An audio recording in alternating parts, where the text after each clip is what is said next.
Where did you get all your? I mean, it's obviously a question that's probably asked thousands of times and whatnot, kind of a boring one. But where did you get your start?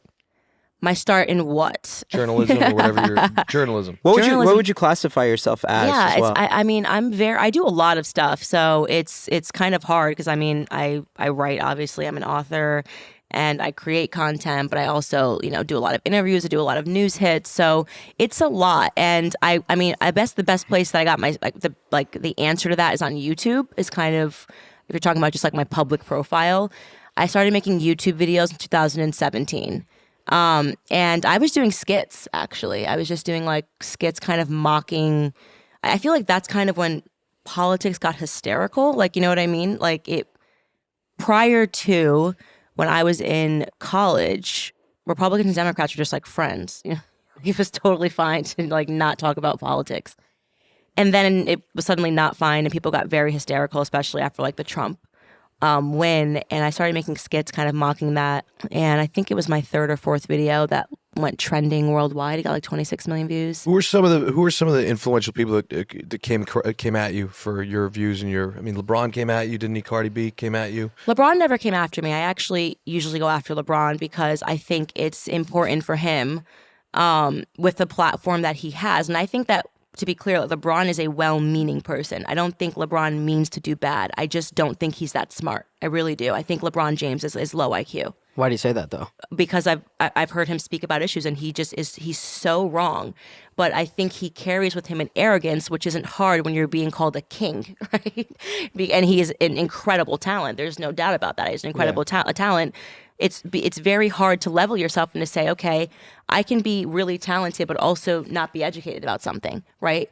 And if you are not educated about something, you shouldn't speak on it. I try to do very good about that. If I don't know something, I try to listen, And I usually talk 95% of the podcast, by the way, Candace. I talk 95% of every podcast. I am fucking, this is all you. This is all you, Candace. So, but would you rather LeBron? It's a good way to be. And I've done that before when people are talking about something, I'll say, actually, I don't know anything about this, and I'm just going to listen. And I think for LeBron... Would you rather him be quiet, though? I would rather him be quiet than tell his people that follow him a lie.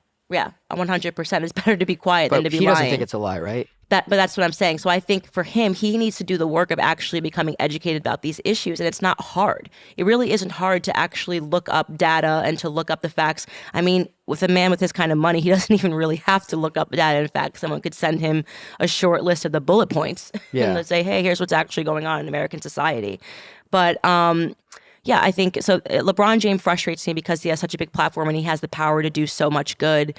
I always say he's not a Kobe. I don't know how to explain it. I absolutely loved Kobe, and I think Kobe was extremely educated, and he just wasn't someone that the media could play. But Kobe didn't voice his opinion as much as LeBron. There might be a reason for that. Yeah. What about the Cardi B thing? Cardi B came at you for something. Sorry, is that Are better? you in a Cardi B, or how'd it work? Cardi B and I have been in several spats. So you don't like Cardi B? Is that funny to you at all? That like you and Cardi B are going I know, at I'm like in these rap battles. I'm gonna have to drop like a mixtape. I think Nicki know. slaps harder than Cardi. I it's love facts. Nicki. Yeah, I think Nicki's great, and Nicki's I love them both. yeah. What did Cardi say to you? I don't even remember how it started. I mean, Cardi it's incredible how uneducated she is. I mean, she just got embarrassed on Twitter. She was just saying stuff about politics, and I was just responding. I wasn't even being rude. I was just like, she literally doesn't even know what country she's in, how the country works. She's hardly, when she types, there's 87 typos in basic words, and yet same thing. She's mouthing off and saying things about it, and she literally doesn't understand. Like, I don't even think she understands. Like, Congress has a Senate and House of Representatives. Like, I mean, she has no idea what she's talking about. And the thing about Cardi that's upsetting is that I watched her on Love and Hip Hop. My cousin was super into that show, and she was at my house, and I started watching it with her. And before Cardi blew up, you knew she was going to be a star. She was very likable. Mm-hmm. And she was likable because she sort of, she was shameless. Like, she knew exactly who she was, exactly what she wasn't, and she didn't really care. You know what I mean? It was like, whatever, I'm gonna make it, I'm gonna be big, I have bad teeth. This is before she got her teeth done. And she was very funny and entertaining and enjoyable. And then something happened when she became bigger that she got bitter. And people started telling her, like, Cardi, you got to care about politics. No, you literally don't, Cardi. You don't have to care about politics. Would you ever fight her in like a trailer boxing event or anything?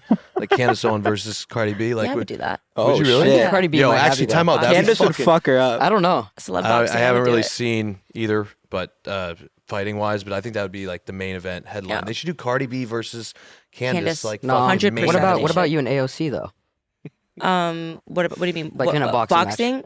She would never do it. She doesn't even respond to anything that I say because it's hard. Like her whole thing is like anytime anybody says anything to her, she's like, "You want to have sex with me?" Yeah, can we or talk like, about her "You're a tweet? racist." Is your It's goal- weird. is your How goal weird to Did you is see that? her tweet? You I responded seen to that, on Tucker yeah. Carlson the other night. Like, what kind of response is that? Like, What do anybody you ever think, though, criticizes- the Wait, Bob, mind- hold on. What did she Chill, say chill, though? sorry. Huh? What did AOC tweet and you responded to it? It was just ridiculous. And she does this all the time. If anybody critiques her, she just says either her three things are like, "You're a racist Republican," Can I read it? or like, "You want to like basically you want to have sex with me." Like you're fetishizing about me. It's like nobody in the political realm should be saying So was this. the whole thing was that she always complains about masks, and then she went to a state with a non-mask Yeah, mandate, and like particularly enjoyed. she complains about their policies in Right. Florida and DeSantis. So it's like, all right, Why are you there? why are you there? Fair critique, right? I Yeah. mean, totally fair critique. And she just came back with some She ridiculousness. tweeted, if Republicans are mad they can't date me, they can just say that instead of projecting their sexual frustrations onto my boyfriend's feet. You creepy weirdos. And then she did another tweet where she said, like, "It's so obvious that you're obsessed with me because you're sexually frustrated." And it was just like, this is not how adults speak. You know what I mean? You're an elected member of Congress. This is just not how adults speak. Respond to the critique or don't respond, but don't pretend that people critiquing you is sexual. It's